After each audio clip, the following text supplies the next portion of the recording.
एक समय पहले की बात है, जहाँ एक सुंदर सा गांव जिसका नाम भरतपुर था। यहाँ के लोग बहुत होशियार और चालाक थे, जिसमें एक परिवार बंटू का भी था। बंटू के परिवार में 4 सदस्य रहते हैं। बंटू की पत्नी, जिसका नाम हेमलता था, और 2 बच्चे रामू और श्यामू थे। एक दिन हेमलता ने कहा,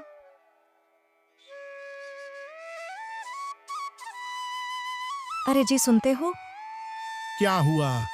चलिए जी, कहीं घूमने चलते हैं। रामू और श्यामू ने भी बोला, पिताजी, माँ ठीक बोल रही हैं। अरे अरे ठीक है बाबा, चलते हैं।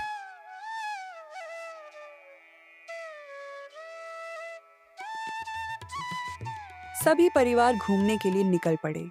उन्होंने देखा कि बड़े बड़े पहाड़ के बीच निकलती नदी, सुंदर दृश्य और बहुत जगह का आनंद लिया। जब वह घर की ओर आ रहे थे, तो उन्होंने एक सुंदर सा भैंस देखा। वह देखो, वह भैंस कितना अच्छा और सुंदर दिख रहा है।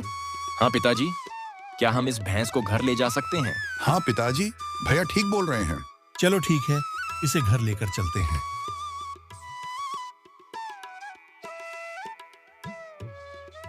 उन्होंने भैंस का नाम सावित्री रखा। सावित्री चारा खाने के साथ दूध अधिक देती है, जिससे बंटू दूध बेचकर धन कमाता है, जिसे देखकर गांव वाले आश्चर्यचकित हो जाते हैं। जिनमें से 2 मित्र आपस में बात करते हुए बोले, कहो मित्र, बंटू को देख रहे हो? कितना धन कमाता है। हाँ मित्र, देख रहा हूं। ये सब उस चमत्कारी गाय की देन है। वह अधिक दूध देती है, उसमें कुछ खास बात है। दोनों मित्र बात करते हुए कहते हैं कि क्यों ना हम इस भैंस को चुरा लेते हैं। दोनों ने रणनीति बनाई कि रात को हम दोनों भैंस को चुरा लेंगे। रात होती है, दोनों मित्र चोरी के लिए निकल पड़े। एक मित्र बोलता है कि दोस्त, तुमने रस्सी लिया है ना? हाँ दोस्त, मैंने रस्सी लिया है। रात में सब सो रहे थे, तभी दोनों ने भैंस चुरा ली और लेकर चले गए। सुबह हुआ, बंटू ने देखा कि उसकी सावित्री उस स्थान पर नहीं है जहाँ उसे होना चाहिए। तब बंटू ने कहा, अरे सावित्री, तुम कहाँ चली गई? क्या हुआ जी? देखो देखो, मेरी सावित्री को किसी ने चुरा लिया। यह सुनकर सब भयभीत हो गए और सब मायूस हो गए। तब रामू ने कहा, पिताजी मायूस मत होइए, चलो हम रिपोर्ट लिखवाते हैं थाने में। बंटू अकेले पुलिस स्टेशन गया और कहा, साहब, मेरी भैंस चोरी हो गई है।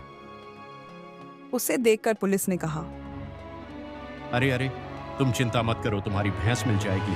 पुलिस सभी गांव वालों को इकट्ठा करती है, जिनके पास भैंस है वह आ जाए। सभी इकट्ठा हुए और बोले, साहब, हमें क्यों बुलाया गया? बंटू की भैंस किसने चुराई है? साफ साफ बता दो, नहीं तो मैं सबको जेल में डाल दूंगा। जिनमें से वे दोनों चोर भी आए हुए थे। फिर वहां से पुलिस चली जाती है। वे दोनों आपस में बात करते हुए बोले, मित्र, कहीं हमें पुलिस ना पकड़ ले। नहीं नहीं, हमें पुलिस नहीं पकड़ेगी। अगले दिन पुलिस वापस आती है और सबको बुलाती है और बोलती है कि अब मैं आखिरी बार बोलता हूँ कि चोर जो भी है सरेंडर कर दे।